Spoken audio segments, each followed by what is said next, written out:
Good afternoon, everyone. This is Mark Lynn from Healthcare Business Specialists in Chattanooga, Tennessee. This is the last of our lunch and learns for a little while until we're all headed out to the National Association of Rural Health Clinics meeting next week. So we will learn a lot, and we'll come back and try to share some of that information with you in some more lunch and learns in the future. But today's subject, and it's an extremely important subject, is what RHCs need to know about the HRSA update to Hipsa Shortage Designations. And Joe Lampard and Alex Johnson from Hipsa Acumen, they're going to be our presenters today, and will tell us why this is important, what you need to do, and what impact it's going to have. Here is my contact information if you need to get a hold of me. Danny Gilbert is here with us as well, so she'll be taking care of the technical aspects. If you have questions or can't hear or all that sort of stuff, she'll handle that. Here is a listing of what we do. We prepare program evaluations, we prepare cost reports. Just a reminder, we need those cost reports in now because they're due May 31st, and we're not going to get an extra 2 months to do it this year. So everybody that's behind, and I know a lot of you are behind, get those in as soon as possible. And if you've not joined our Rural Health Clinic Information Exchange group on Facebook, we have 3,500 members. That is the best way to find out information about the webinars and to ask questions from other consultants that can help you. And we can help you if you ask questions on there as well. If you have questions today, please type those into the sidebar. Over here, there's a questions panel, and we will ask those to Joe and Alex at the end of the session. Disclaimer, everything is current as of today, and this session is being recorded for people to watch later on. If you want to find the slide presentations, they are on our website at ruralhealthclinic.com/RHC webinars. I have administrative slides, and I have the slide presentation that Joe and Alex will be going through today as well. And then about our speakers, Joe, I've known Joe for a long time, probably close to 10 years or so. He's a vice president and partner at Hipsa Acumen. I know anytime we have an issue with a Hipsa or with National Health Service Corps or anything like that, I'm going to forward an email to Joe because he's the best in the business for this. So I've known Joe for a long time, and then Alex is his right-hand man with Hipsa Acumen as well, and so they will be giving you a presentation today. And without further ado, I am going to make Joe the presenter. So Joe, I'm going to turn it over to you, and you are in control. Thank you very much for doing this. Absolutely. Well, thank you, Mark, for the introduction. And our focus is on HPSAs, and right now there's a lot going on in the health professional shortage area world with some of these updates that have happened at the federal level. And so we're going to review the benefits, what the HPSA program is, and we're going to look at what exactly happened back in September and what that means for rural health clinics. Can you see my screen? Great. Yes, Joe, we can see it. Okay, so we are located here in Western New York, and we focus on health professional shortage areas, also the medically underserved areas and medically underserved populations. Those can also be used, the MUAs, for rural health clinic setup, change of ownership, moving a clinic. And we focus on the benefits of the HPSAs and helping with the site certifications and maximizing the benefits, really getting the word out that, you know, who's eligible, how much the program is worth for federal loan forgiveness or state loan forgiveness, and then sharing screen and walking the clinicians through the program they're most likely to receive funding from. And other types of shortage analysis, CHNAs, staff development plans. So HPSA Overview. For those of you that are not familiar with HPSA, it stands for Health Professional Shortage Area. And it's a federal program to attract, recruit, and retain physicians. And as the program has developed over the years, it now also includes other types of clinicians. And there are three cohorts or categories. There's primary care HPSAs, mental HPSAs, and dental HPSAs. And each one of those cohorts has 5 different types. So there's a geographic HPSA, and what that is that is a shortage proven to the general population. So just in general, there's not enough primary care physicians or mental health workers, such as the core mental health workers or psychiatrists or dentists and hygienists.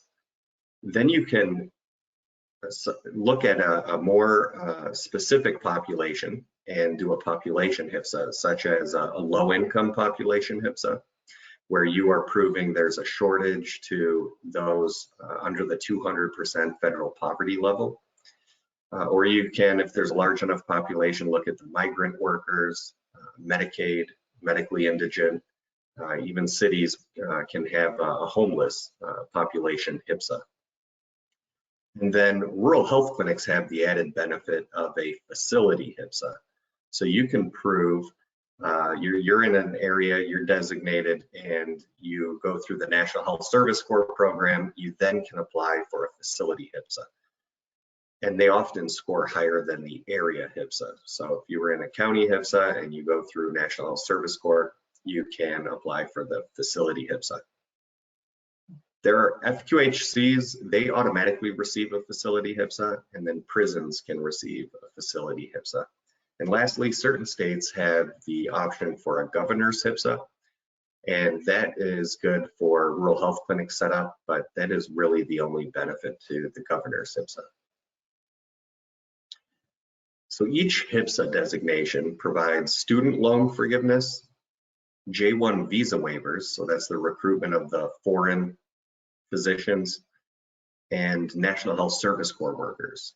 And those are the physicians that had their loans forgiven while they were in residency. So they graduate debt free, but they have to work in a HPSA so they could come work at your clinic.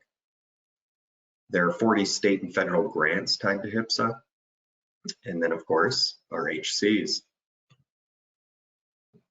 The geographic HPSA, and only the geographic HPSA, provides a 10% Medicare bonus. That is outside of rural health clinics, the VA, FQHCs, prisons, because they already receive heightened Medicare reimbursement. But this bonus is for every type of MD/DO, so even specialists, chiropractors, psychiatrists, they all generate a 10% bump in Medicare for the life of the HPSA if you're in a geographic HPSA. And Alex is going to speak about National Health Service Corps, which is the largest federal loan forgiveness program, and Nurse Corps. There are 2 federal loan repayment programs that are available across the country. These are in addition to any state loan repayment programs that you have available in your specific state. National Health Service Corps, this is outpatient oriented. It is a fairly lucrative proposition to receive this loan repayment program. It is $50,000 upfront for a 2-year service commitment. So the provider would commit to working at your facility for 2 years, and in exchange for that, they would receive $50,000 of tax-free loan repayment dollars. There are continuation contracts, so they can tack on 1 year continuing contracts for up to $360,000 over a 16-year period. It's great for the facility because these providers are committing to working with you. The agreement is between the provider and the loan repayment program. So if for some reason they sign up for this 2-year commitment and decide to leave after 6 months, it's not your responsibility to chase them down. It'll be the loan repayment program that chases them down. And there are some stiff penalties if they leave early. So once they commit to you, you can feel confident that they'll stick around for however long that commitment is. Say your provider has $38,000 in student loans. Instead of receiving that $50,000 up front, they'll receive the total amount of their current student loans, so that $38,000 in exchange for committing to those 2 years. And of course, there wouldn't be any continuation contracts after that. And I did just want to add that there's no cap on the amount of loan forgiveness. So if they owed more than, we'll say $360,000, they can keep renewing until that education debt is fully forgiven. And there's also no cap on the number of providers that apply from each facility. So here are the different specialties, the different disciplines that can apply to these programs. So if you have a primary care health professional shortage area, your primary care physicians, physician assistants, nurse practitioners, and certified nurse midwives can apply.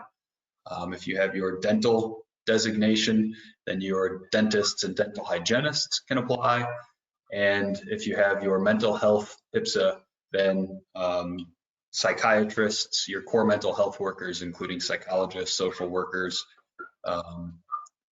counselors, therapists, they can apply. The eligibility requirements for the specific that are specific to the providers, they must be working 40 hours a week. This can be compressed into 10-hour days. It doesn't necessarily have to be a 5-day work week. Of course, they can take time off if they do have maternity or paternity leave, for instance, and they take 5 months off. That 5 months will tack on to the back end of the commitment. So they will still have that 2-year commitment to you in exchange for the loan repayment award. These are the requirements specific to the provider. There are also requirements that are specific to the site. So to become site certified, there are certain guidelines that National Health Service Corps requires, including a sliding fee scale or charity care, the acceptance of Medicaid and CHIP patients. But here's the process to determine if a provider is eligible. So as long as they are employed by the middle of July of this year, they're a U.S. citizen, they have their license that is full, permanent, unencumbered. They do participate or are at least eligible to participate in Medicare, Medicaid, and CHIP. They could be eligible for federal employment, and they also have an unpaid government or private student loan. This must not be combined with any other type of debt. So a lot of times providers with interest rates so low have combined their student loan debt into maybe a second mortgage or line of credit on the home. That would not qualify for a program like this. It must be completely separate, so it cannot be combined with credit card debt or a personal loan. It must just be student loans. Here's the timeline for National Health Service Corps. In the spring, which is coming up, I think it's April this year, there are National Health Service Corps site certification applications. So again, that would be your rural health clinic or your facility applying to provide eligibility for your providers. Once you are site certified, you will be notified in July or August. In September, the loan repayment awards are announced for those that applied in November or December of this year. I'm sorry, of 2021. So those awardees are notified in September, late in the summer. And then the next application cycle, it may be a bit up in the air. November and December is unique. That was the first time they had done that in 2021. We're not certain if it's going to be the same for 2022 or if they will go back to the typical application opening window, which is February and March. So that'll be something that we'll be on the lookout for, but it could be either time this year. So the sites that are eligible to become site certified and have their providers eligible for the program, these are outpatient focused. So again, it's your primary care physicians and advanced practitioners, your dentists, dental hygienists, psychiatrists, and core mental health workers in an outpatient setting. So you can see the list of eligible facilities. These provide outpatient, ambulatory, primary care, mental health, or dental health services, and they are in a HPSA designated area. National Health Service Corps really focuses on those areas that have a score of 16 or higher. What's nice, and Joe mentioned earlier, is that a rural health clinic, as soon as they become National Health Service Corps site certified, they can receive a facility score. That facility score, as mentioned, is typically higher than the area or regional score. So if your county, for instance, has a score of 14 or 15, and your rural health clinic becomes NHSC site certified, you very well could receive a score of 17 or 18 and put you well within striking distance for receiving those loan repayment awards for your providers. So keep that in mind. Even if you have a lower area score, you can still become facility scored and receive a higher score. And that score it signifies how drastic the shortage is for your area. It's on a scale of 0 to 25. 25 signifies the most drastic shortage. So the higher the score, the more necessary to bring in more providers. And we did see funding jump massively between 2019 and 2021 to $800 million for this program. And it's expected to continue for another $800 million this year. So we did see even the lowest scores, as long as the application was filled out correctly, that it was approved. There are tens of thousands of applicants. So there's a software system that reviews to see, is it the right file type, are all the documents there, are you eligible? And so as long as it was filled out correctly and you were in a HPSA, you were in incredible shape to receive the initial $50,000. And once you're in the program, and if the score of the HPSA does decrease in the future, we do see those renewals still being granted at $20,000 per year moving forward, even if that score does drop. Sites that are not eligible for loan repayment, they're your inpatient facilities. So your county and local prisons, your hospitals, except for critical access hospitals, as long as there's an outpatient clinic affiliated with that CAH, the physicians and the advanced practitioners can apply as long as they're providing care at those outpatient facilities. The other really great and poignant loan repayment program right now is called Nurse Corps Loan Repayment Program. Of course, you're all well aware of the shortage of nurses throughout across the country. This Nurse Corps program, there also is some scoring thresholds associated with this, and of course, you must be HPSA designated. So any of those that are currently on the Proposed For Withdrawal list, your providers are not eligible for National Health Service Corps nor Nurse Corps. But Nurse Corps, it is another great program. So you can receive, your providers can receive up to 60% of their debt repaid in exchange for a 2-year commitment to your facility. They can also tack on a 3rd year, which would grant them an extra 25% of the original loan balance. So if an RN of yours has $100,000 in debt and they're granted this award, they would receive $60,000 paid to them monthly over a 2-year period. And then halfway through the 2nd year of their commitment, they could apply for a 3rd year of additional, an additional commitment for the 3rd year, and then receive another $25,000 over the final and the 3rd and final year of their commitment. Again, this is in monthly installments for them to repay their student loans.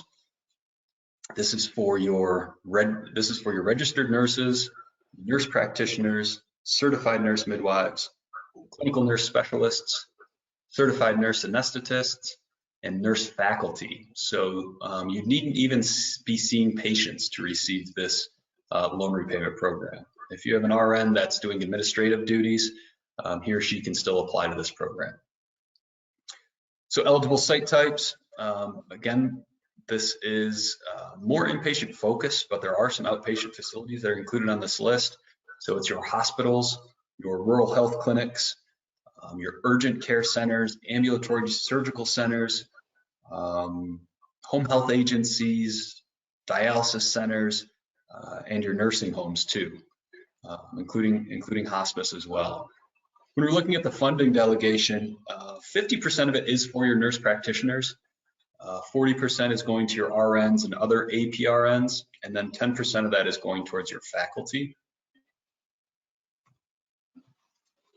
And on an individual basis, their selection criteria is based on the HPSA score. So the higher the HPSA score, the more likely you are to be funded. A score of 14 or higher gets you into the either tier 1 or tier 2 of the funding class. Tier 1 is based on those individuals that have a greater debt to salary ratio. So if that same RN that has $100,000 of student loans, if he or she is making $90,000 per year, then their debt to salary ratio is above 100%. So they would be in tier 1. If their debt to salary ratio is below 100%, they would be in tier 2 with a HPSA score of 14 or higher. And then tier 3 and tier 4 have HPSA scores of 13 or lower, and is based on your debt to salary ratio.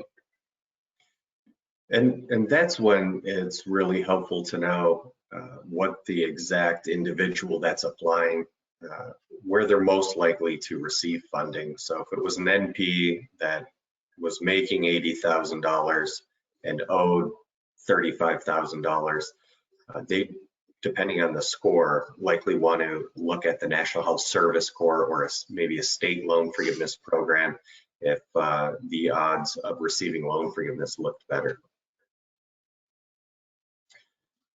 Thank you, Alex. So I am going to just show a multi-state layout with primary care HPSA status. So you can, I guess that's coming up here. So to find your primary care HPSA, you can go to the data.hrsa.gov, and you can see that in red here at the top. This website, and you can punch in your address to see what is your primary mental and dental status. Here's an example of a hospital in Stevens Point, Wisconsin. So you can see it says dental HPSA, yes. Mental HPSA, yes. Primary care HPSA, yes. If you look more closely, you can see that the status is proposed for withdrawal. So that federal review that happened in September put all three of these, the primary, mental, and dental, into proposed for withdrawal. And so what happens at the federal level is they kind of give you a heads up that the designation is not passing. Maybe the poverty dropped and it's no longer eligible for a population HPSA. Maybe there was an increase in primary care physicians. Maybe the surrounding areas have now enough physicians to alleviate their shortage within a 30-minute drive time. So there can be multi-variables and reasons as to why the designation went into proposed for withdrawal. However, in end June, beginning July is when the federal register will be updated again. And if a continued shortage is not proven, they will be withdrawn. For the rural health clinics, whether you're moving, maybe you outgrew your facility, or there was a flood and you had to move, or maybe the landlord decided to hike the rent and you want to pick up and go to a different area, maybe you're purchasing one or setting up a new one, you have to look at the designation date. So the designation date is 2017 here. And so it has to be, let's look at the primary care. Here it is, 10/27/2017, and it has to be designated within the last 4 years at the time of the survey. So whether that's the compliance team coming out and completing the survey or the state, then at the time that survey happens, you have to have been designated within the last 4 years. And so do not look at this last updated date, because the last update was September 10th, and that's when it went into proposed for withdrawal. And so we have heard a lot of confusion from primary care outpatient clinics that are hoping to become RHC and believe they were in a current HPSA because of that last updated date. But that's when it went into proposed for withdrawal. And here on the Am I Rural website, you can see, are you in a primary care HPSA? Yes. And again, you do not want to look at the last update date. It's not showing here that it's in proposed for withdrawal, but it was designated as of 2017, and you have to go 4 years out.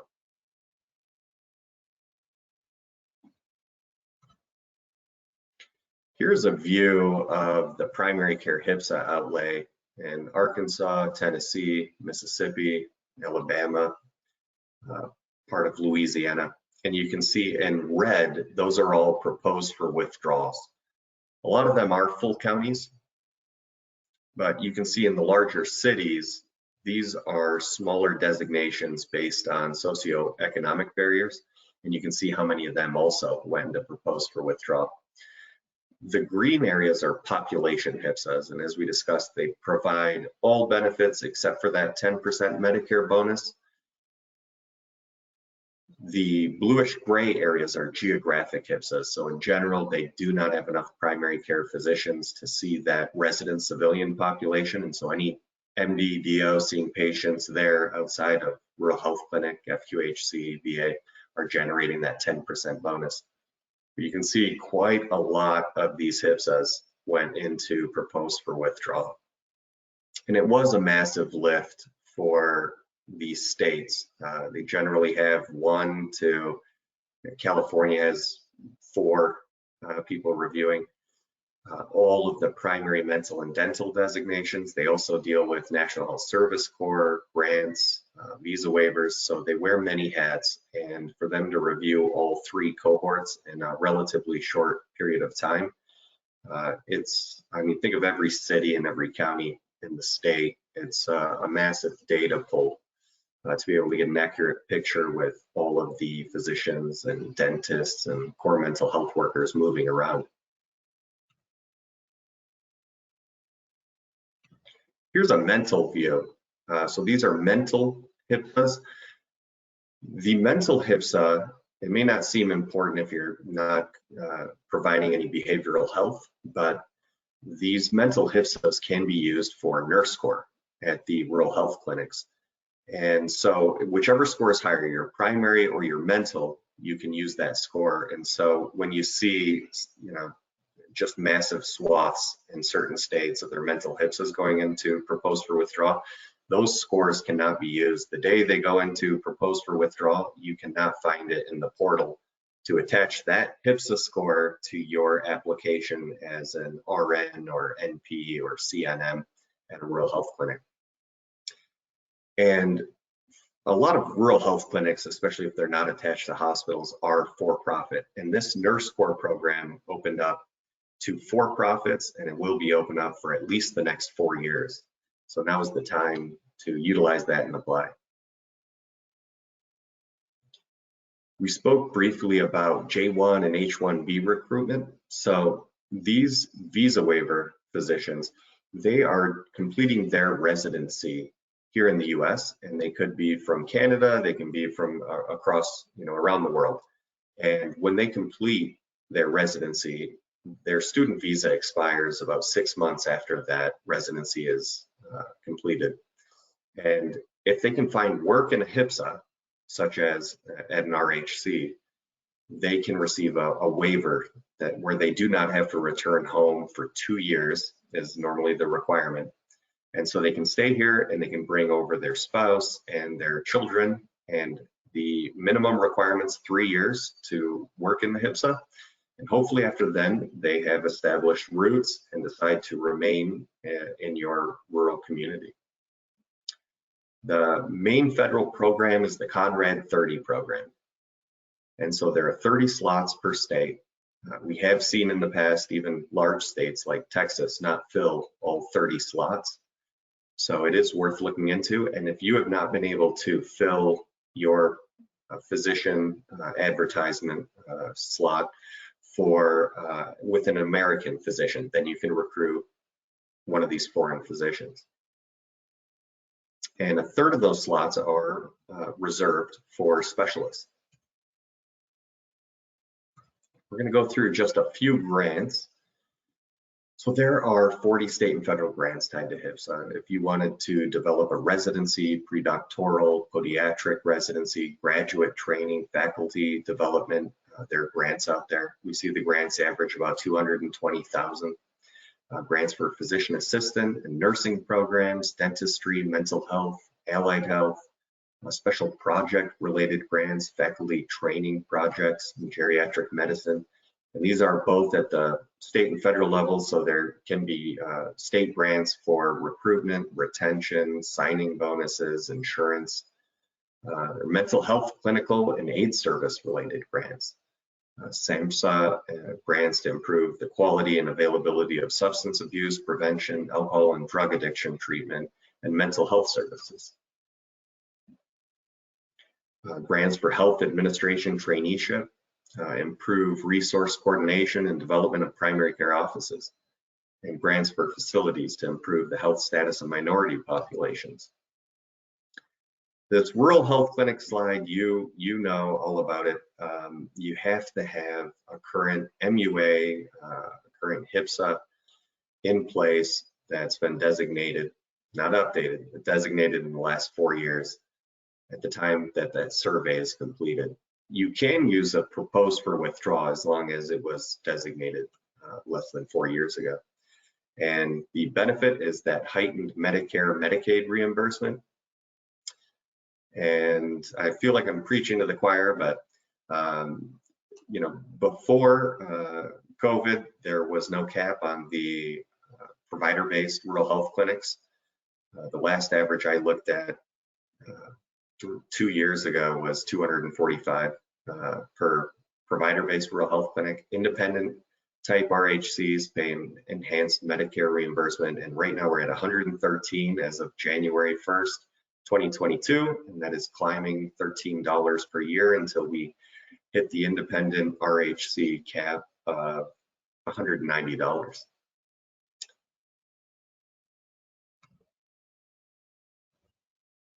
Oh, let's see here. This somehow repeated. Okay. So HPSA benefit support. So all of these programs are out there. There's state and federal loan forgiveness programs. There are grants. You know, the option to set up as a new RHC. And so how we can help is really market those programs, walk the clinicians through the process, complete the site validations, whether it's the Nurse Corps or National Health Service Corps, and take the workload off of administration. So whether that's current clinicians or future ones, they can just contact us. And a big part of it is we see hospitals in the same health system where they are Nurse Corps approved and they are eligible sites, and one is utilizing and really marketing the program and receiving hundreds of thousands in loan forgiveness, and the other is at $0 over the past 5 years. And so a lot of times it's really knowing that the program's out there, that you're eligible, that it's not that difficult, and then having someone really walk you through.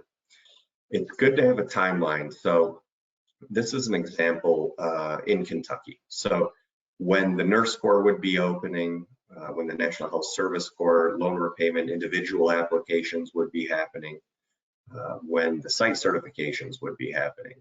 And these do change year by year. We expect the National Health Service Corps site certification. So if you're a RHC and you're not NHSC site certified, we expect that to be opening in March.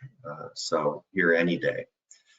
There also are the state loan forgiveness programs, STAR programs, SUDS, and then actual awardees maybe towards the end of the year. And that used to be 2 years ago, it used to be in the beginning of the year, January through March, and we saw it open again in September, October. it's good to have the information, just a 2-page handout where it's showing this is the program, this is how much we're talking about, who is eligible, and what are your next steps. And so to have that information in the eligible sites, whether it's in the break room, in the waiting room, that the clinicians can see what is available to them.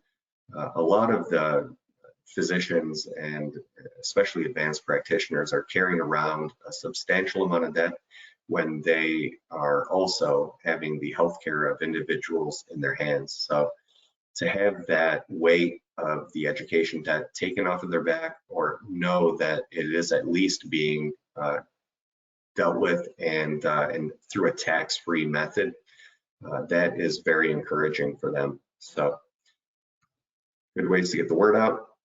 Here's an example. It's really looking at just all sites and what's open to them for each program, each clinician type, whether it's for-profit, not-for-profit, depending on the score, the facility type. And so it's good to really break it down and let everyone know what's open to each clinician type at each facility. So I'm sure there are questions. What questions do you have for us? Okay.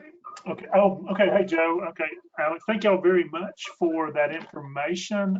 Danny, have you started accumulating our questions so that we can ask Joe and Alex? Yes, sir. All right, let's go.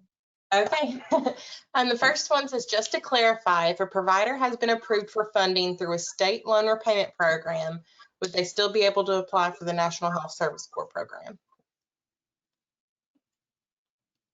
So they do not want you double dipping, applying to multiple programs. So you do have to adhere to the original service agreement, whether that was through the hospital, maybe the hospital paid you money out of pocket to commit to staying for 2 years, then you cannot apply to National Health Service Corps or Nurse Corps.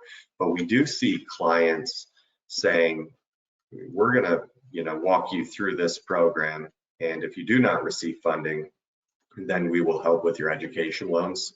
We see that the same with rural health clinics. So they'd originally tried for the tax-free funds. That's not necessarily, it's not out of pocket. And if that doesn't work, then they'd have a backup. But otherwise, if you have a current service agreement, you do have to fulfill it, whether it's at the employer level or state or federal. Okay, thank you. I'm confused on the 4-year designation status. Many of our clinics showed designation back in the 90s or early 2000s, but the update is current. So the HPSAs are required to be reviewed as there a continued shortage every 3 years. And they did a mass update in September, like we spoke about. But the designation could have been in place since the 90s and just never been withdrawn. But they do have to be reassessed as there a continued shortage, and that's every 3 years. The MUAs are different. They can be in place since 1978 and still be good for visa waivers and FQHCs, but not worth anything for rural health clinic setup or relocation or change of ownership. Okay. I think that one thing, and you can correct me if I'm wrong, on Cassie, when you're looking at yours, yes, it was updated in say September, but was it updated to say proposed for withdrawal, or was it updated as designated, right? Would that be correct, Joe?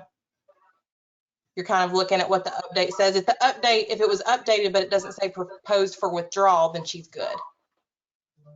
Correct. If it says updated and designated, you're good to go. Okay. On the flip side, if your HPSA is in the proposed for withdrawal status, what does that mean for their future? Should we make any strategy adjustments, for example, recruiting, etc.? So like I said, it does affect the loan forgiveness programs if you're in proposed for withdrawal. If you are a rural health clinic and you're already established as a rural health clinic and you do not move, you do not change ownership, you are grandfathered in. Same as if your area became urbanized, you're good to go. But in the event that you did outgrow your facility or you had to move for any reason, it's nice to have the HPSA or MUA that has been approved in the last 4 years in place, so that you have that opportunity or option. It's kind of like an insurance. And from a recruiting standpoint, if you are in proposed for withdrawal, it's anticipated that you will either be renewed or officially withdrawn in June or July of this year. So if you are withdrawn, you will not have access to the state or federal loan repayment programs. So that would be something that you would want to adjust for your recruiting strategy. If you have questions about how to get the designation back in place, it's certainly something that we can speak about with you to keep you designated. Joe or Alex, I guess my question is, I know I've seen a lot of political maneuvering recently. I know I shared the American Hospital Association letter. I know the National Rural Health Association has written a letter. I'm not sure if the NARHC has written a letter or not, but that's something that we're all very concerned about. I mean, the numbers that Joe gave me was 40% of all of these designations are being pulled effective June 1st or July 1st when it goes into effect. And that's going to have a dramatic impact on rural healthcare, especially with us coming out of this pandemic. I mean, is there hope for this to be sort of moved back a year or 2 years or something like that? Or what's happening on a political standpoint? So I also saw those letters, Mark, and they're coming, like you said, from the Hospital Association, from the Rural Health Clinic Associations, delaying a proposed for withdrawal from being withdrawn. A lot of the benefits did leave when they went into proposed for withdrawal or when they were not updated and they're more than 4 years old, right? So like we were saying, the nurse corps and national service corps, you cannot attach an application for loan forgiveness when it's in proposed for withdrawal. Same with the Medicare incentive payments. So the MACs will not honor that proposed for withdrawal and actually pay out those bonuses. And if an employer has quite a few physicians under their umbrella, that Medicare bonus can be substantial when it's every specialist, pathologist, radiologist. So delaying the withdrawal doesn't really solve the problem. They're in proposed for withdrawal. And that's pretty much what I saw with the letters. So that's my thoughts on that. Alex, do you have anything you wanted to add? No, that sounds about right. I guess another question I have is for these clinics that want to become an RHC and they're in the process of becoming one. They've gotten their letter approved from the MAC saying that 855A is good, and now they're in the process of getting a survey, and everything is going forward. And then they see this thing that says it's proposed for withdrawal.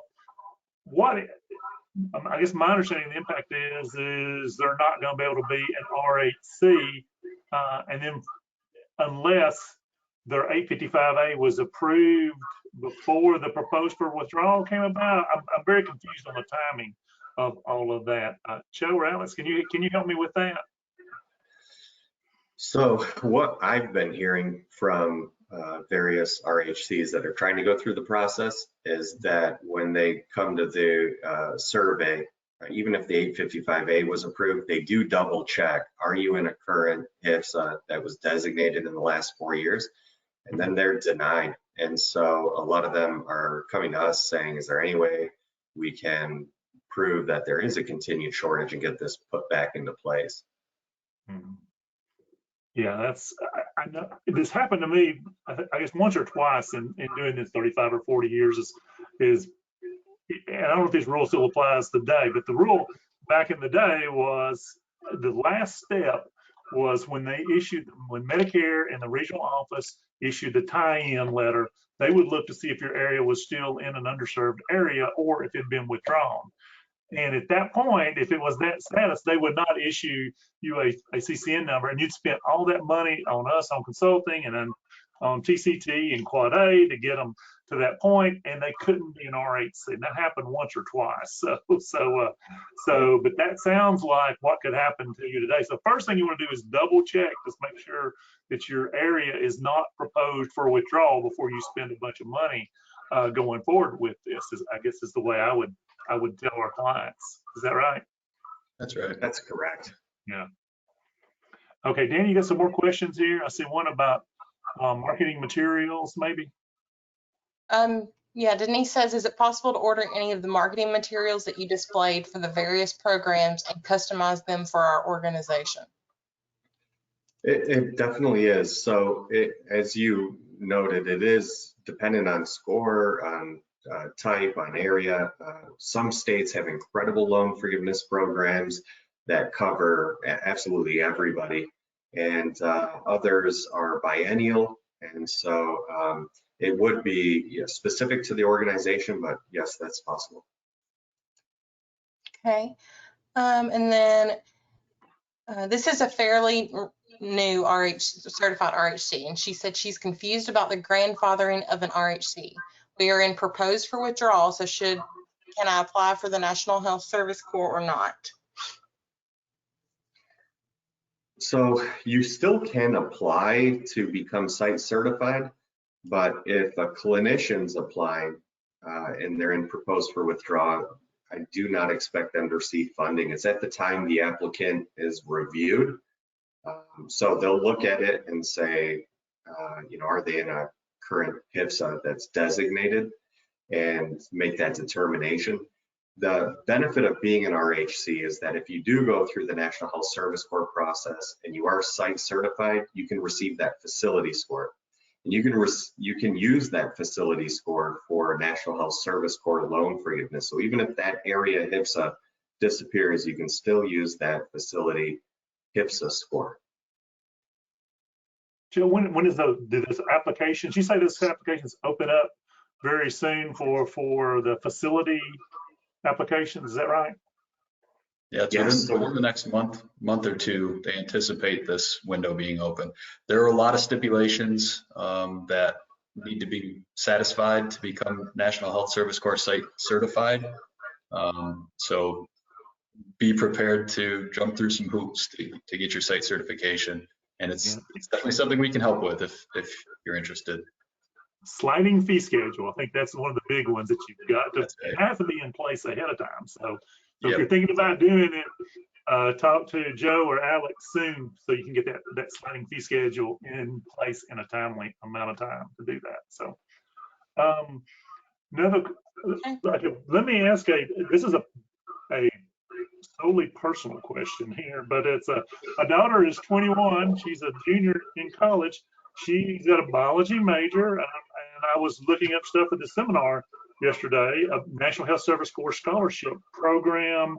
It says that they will, when she goes to PA school, they will pay for her tuition, required fees, reasonable education costs, and even a monthly stipend, which we could really use that to pay for Starbucks, let me tell you. So can rural health clinics work with the people that are juniors and seniors in college to let them know about this program? Because they have to go to on the list here is an FQHC, a rural health clinic, hospitals in rural areas. So are there programs where you can sort of link those together? Because I've been doing this for 40 years and I wasn't aware that my child could get this paid for this way until just yesterday. Yes, that absolutely is true, and she can graduate without education debt, and then she'll have to work in a HPSA, and hopefully she'll choose one of your rural health clinics, and then we can speak about that too, Mark, offline. And I don't know if Alex wants to talk about a personal story, but it's it's open. We've helped even local community sociologists and social workers go through the loan forgiveness program and have all of it taken care of. Something that should be a lot of recruitment. Oh, go ahead, Alex. a lot of these loan repayment programs can be proactive instead of retroactive. So you can apply to a scholarship instead of loan repayment. So you'll get the money up front to commit to working somewhere instead of getting it afterwards and being employed. So yep, you can do it before you even start. Yeah. Yeah, to me, as you know, from the rural health clinic standpoint, you know, if you know you've got somebody that's really good in your community, you know, reach out to them early, junior or senior in college before they get to this point and say, hey, we're the rural health clinic. Maybe we'll help you with some additional stipend as well to get you through this time. And that would be a great way to get these people back into your community. That's going to be one of your great recruiting tools there. So getting back into the questions here, Allison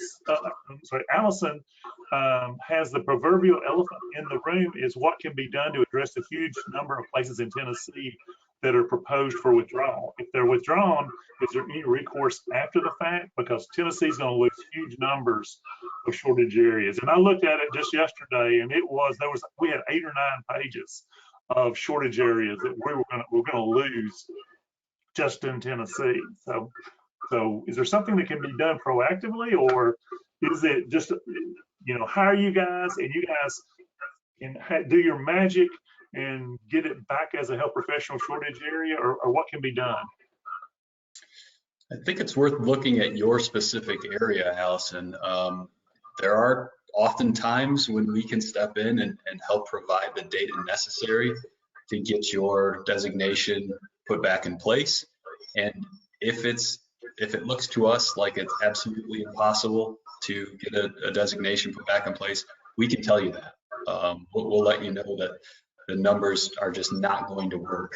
And unfortunately, you're likely going to be withdrawn. But if there's a chance and it looks like we can provide the state some data that would get you redesignated, we would speak to you about a project and hopefully get your designation put back in place for you. Okay. Okay, and then Kate is on here. Kate Hill is on. She says the CMS memo says that you cannot deny until it's actually withdrawn. So that's good news. If you're becoming an RHC and it's not actually withdrawn at this time, you can still go forward and be an RHC. So thank you, Kate, for that update. I know she sent me some information this morning, and I will post that to the Facebook group there. It's basically just a link to a memorandum from CMS from 2014. So I'll link that for everybody to have that. Dan, you got any other questions in here that I missed? Yeah, there's a couple. We have been told that Alabama has not reported its data yet, causing the proposed withdrawal to still be showing on most every county. Do they have a deadline to get this done? This is causing major issues for us right now, as well as for future plans. So the deadline we're looking at, we see the Federal Register update by the first week of July. And so that really is the deadline that everyone's looking at, where those proposed for withdrawals have been notified, and if additional information has not been submitted, then they will be withdrawn. It's different for every state. You could see in those primary and mental HPSA maps that certain states were doing really well for primary care, maybe not so well for mental. There are also certain states had a lot of turnover where people were retiring or switching positions, and those, you know, the clock keeps moving forward. So who was addressing the proposed for withdrawals, or who got the information in before that federal review, the HRSA update 2.0. And so certain states fared better than others, and certain cohorts fared better than others.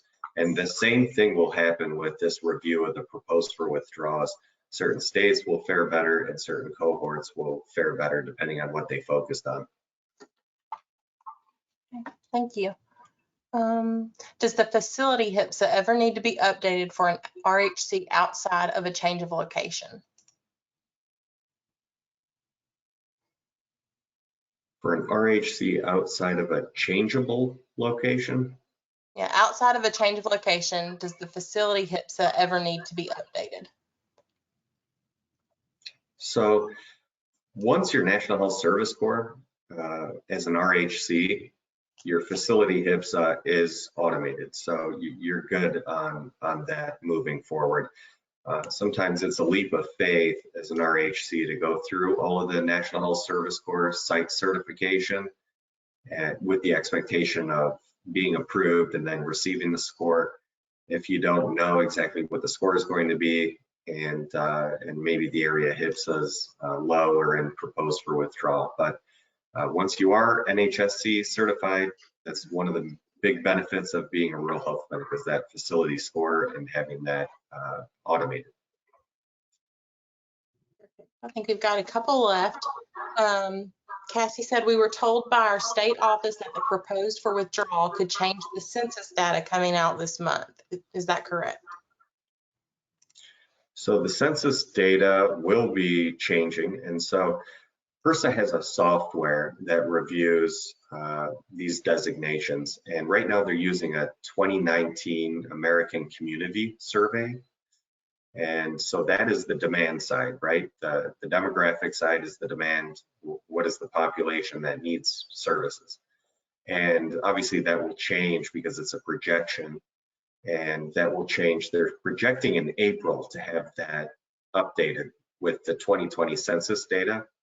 And Alex and I received an email about that, that those figures will be released here shortly. So that will change the demand side of the equation. Certain population HPSAs, could be now eligible for at least a consideration. So it is out there, and that is true. Thank you. One more. I know we can't move from our location, but if our building has any type of damage, for example, a tornado, fire, etc., and needs to be rebuilt, would we still be grandfathered in as an RHC clinic if we rebuilt in the same exact location? So what would you do in the meantime? Just not see patients, I guess, is my question. But as long as it's the same. That is a good question. I know that issue has come up before, and we've had it happen. We've had tornadoes come and destroy clinics, and I don't remember now what exactly we did, because they were in an area that was grandfathered or had lost its status. So that is something. I know that the National Association of Rural Clinics one time was looking at that. I know Bill Fennerfrock was working, and maybe Nathan and Sarah were working on that at one time, of getting something into the Medicare RHC Modernization Act that addressed this exact issue, because this does happen, especially with the way the tornadoes are now. There's much more of a threat of something like this happening to our RHC. So yeah, absolutely. We had a rural health clinic in Pennsylvania, and they were hit with just a water pipe burst on the second floor, and so they could no longer function on the first floor. And they wanted to keep billing as an RHC, but their HPSA had expired. And so we helped to get the HPSA back in place, and they were good. And it was a year to the date that a tornado hit the same RHC. Luckily, it was at night, and I had to call the CEO to say, is this really possible? And he's like, yeah, but luckily no one was there, and we have to move again. But they had a HPSA that was only a year old. But yeah, if you're in the same location, same name, same address, you should be good to go. I just don't know what you do in between while you're waiting for that to be built, especially with the delays going on now with some of the building. Yeah, so it sounds like a good thing to put in your emergency preparedness plan for continuing operations after an emergency. That's sort of something that you want to think about, is how you would address that situation. And unfortunately, we've had a lot of our RACs have to deal with that. I know the flooding down in Louisiana. Oh my goodness, we've had several clinics down there that had to basically get up and running. I think we had one that got completely destroyed. They had a one in 1,000 year flood one week, and then about a month later they had a 1 in 500 year flood, and it wiped out what they had done. So it's not uncommon. So Yeah. So let's go ahead and close it down. We're right on the hour. So Alex, Joe, thank you for everything. Thank you for everybody listening today. Have a great day. It's beautiful out there, and we will see you guys in San Antonio if you're going to the National Association of Rural Health Clinics. So thank you. Thank you. Bye, everybody. Thanks, everybody. Thank you.